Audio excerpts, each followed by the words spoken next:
We're doing some, well, Adidas obviously are doing an advert for just leading up to the World Cup, I think.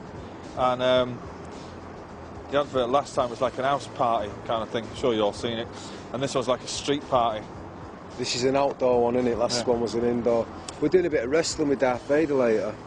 Apparently George Lucas has given his jurisdiction for all the Star Wars characters, so we'll be having a mess about with some of them lads. Having a beer with an alien later on.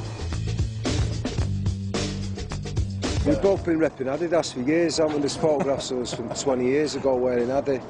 So we're like, you know, friends, official friends of Adi.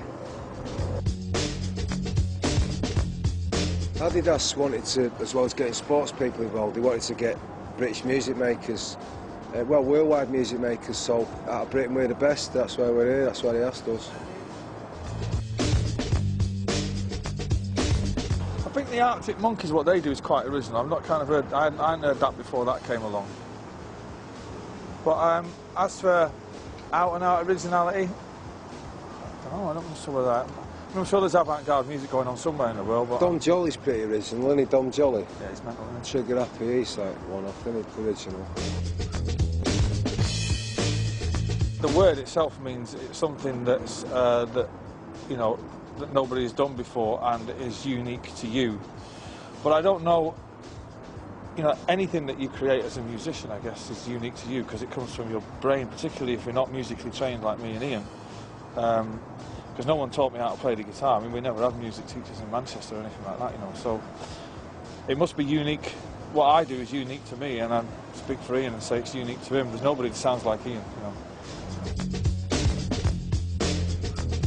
I think where we come from, and in that certain part of the northwest, like Manchester and Liverpool, when we were kids growing up, all the footballers on all of our both the teams that we support, and when we used to watch the World Cup, all wore Adidas, so it was associated with football. And then when they started making, obviously they would have sold the specialist shoes for javelin throwers somewhere, but when they started making Adidas kick and all that, just like to wear on the streets, it was an amazing thing. You know what I mean? You can't have them because they look like Frank Beckenbauer's football boots, you know.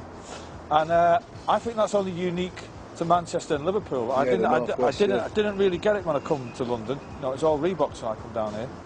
But it's just one of those things. It's like Vimto. You know what I mean? It's part of you growing up. You know, to me, Adidas is going to school and, you know, going to football. And I've always worn it. You know, particularly the shoes.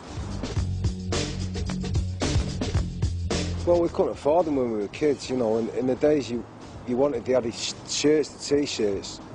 They were orange and yellow and sky blue, but you ended up with a market version because they were really expensive, you know. Adidas stands for high quality, doesn't it? High class quality. You know that the shoe, it's not a fashion shoe.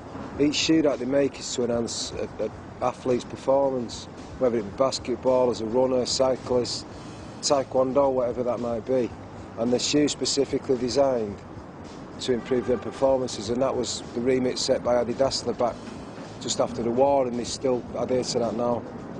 And I think that you get other brands there's no gimmicks in Adidas shoes. You don't have to pump them up or paint them yourself. Quality. You just put them on and they're the bollocks. I remember Muhammad Ali. I'm a little older than Noel. I remember Muhammad Ali. I think it was the '71 fight against Fraser, close up with his Adi boxing boots. And I've seen them actual boots in a glass box in the office there in London, yeah. Well, there used to be a place in Manchester called the Underground Market. And there was a stall in there called Oasis, funnily enough. And they used to go out to Europe and bring back all the real football terrace shoes, like the Dublins and stuff like that. And I remember used to wag school and go in there and look at them and think, wow, you know, it's just like the box, you know what I mean, and the way that they looked, you know, and they're always super cool to me, super cool. Is that what you named the band after, the shop there, Oasis? Yeah. It's a hot one, yeah. All seats are significant, yeah. Well, in them days, I grew up in the '70s and we used to go into town in little posses, like 4 or 5, you'd be like 7, 8 years old. And he'd run into lads from all over the town and you'd have a little crew, about 30 of you. in the summer holidays, and, you know, see it again tomorrow and all that. Like, you'd be sick if you saw my Adidas collection, honestly. He's got a shitload. You'd feel physically sick if you saw it, really. He's got shit. I don't, where is all? Yours must be in storage then, isn't it? I'm not going to say that. Mine's kind of dotted about in cardboard boxes all over South London, actually, in storage units. But it's all, I tell you what mine comprises of, is all real vintage trainers that are almost falling apart. They just think, oh, I'm just going to get them anyway. You can never wear them, you know. I have little trainers that are like size 3.5. But you know what I mean? But you just get them. Yeah, just to have them. You know, my missus has she come up with the theory that because we grew up, we were so poor, we had nothing. It's now the chance we've made a few quid. It's like just have to own everything. Yeah. And she's going, why don't you get rid of all these kids' trainers? I was like, no way, man. They're staying right where they are, man. They're originals. What are you talking about? But mine's quite wide-ranging, you know. I do like some of the new stuff. It's got to be said. Between us, I don't know. You go first. Getting to 4 figures between us, surely, yeah. I've got hundreds and hundreds. I mean, I did the Superstar range. I got asked to design my own thing on the 35th anniversary.